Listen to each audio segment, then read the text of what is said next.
होय, डॉक्टर बाबासाहेब आंबेडकरांनीच मुंबई महाराष्ट्राला मिळवून दिलेली आहे. जर भाषावार प्रांतरचना करायची असेल तर 1941च्या जनगणनेनुसार महाराष्ट्राची लोकसंख्या 51% ही मराठी भाषिकांची आहे. हे बाबासाहेबांनी पुराव्यानिशी पटवून दिले. त्यापुढेही जाऊन डॉक्टर बाबासाहेब आंबेडकरांनी थेट छत्रपती शिवाजी महाराजांच्या काळातला पुरावा दिला. ज्यावेळेस इंग्रज या भारतात आले त्यावेळेस इंग्रज आणि गुजरात्यांमध्ये एक करार झाला होता.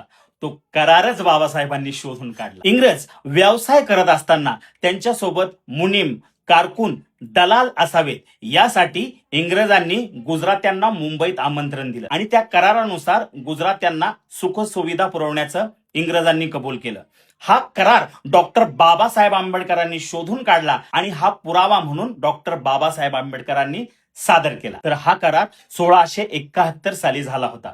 त्यामुळे गुजराती हे मूळचे मुंबईचे नाहीत. त्यांना इंग्रजांनी आमंत्रित केलं होतं व्यापारासाठी. मग इंग्रज गेल्यानंतर मुंबई गुजरात्यांची कशी होईल हा युक्तिवाद डॉक्टर बाबासाहेब आंबेडकरांनी सबळ पुराव्यानिशी केला. त्यामुळे गुजराती जसं व्यापारासाठी मुंबईत आले होते, इंग्रज गेले तर त्यांनीही परत गुजरातला जावं असाही युक्तिवाद डॉक्टर बाबासाहेब आंबेडकरांनी केला. त्याही पुढे पुरावे देताना डॉक्टर बाबासाहेब आंबेडकर असं विचारतात केंद्र सरकारला की मुंबईला कामगार वर्ग कुठला आहे, मुंबईला मजूर वर्ग कुठला आहे, तो महाराष्ट्राचा आहे, मराठी भाषिक आहे. मुंबईला पाणी कुठून पुरवलं जातं तर ते महाराष्ट्रातून पुरवलं जातं. मुंबईला वीज कुठून पुरवली जाते तर ती महाराष्ट्रातून पुरविली जाते. मुंबईला सगळ्या साधन संपत्ती जर महाराष्ट्रातून मिळतात तर मुंबई गुजरातची कशी होईल?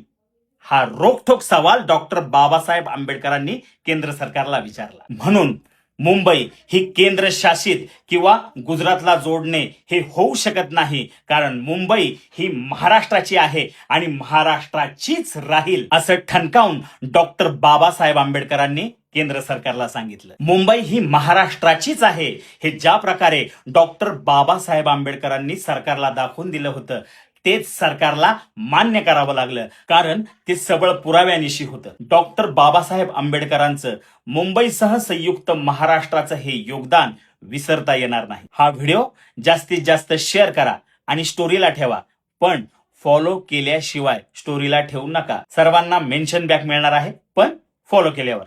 जय भीम.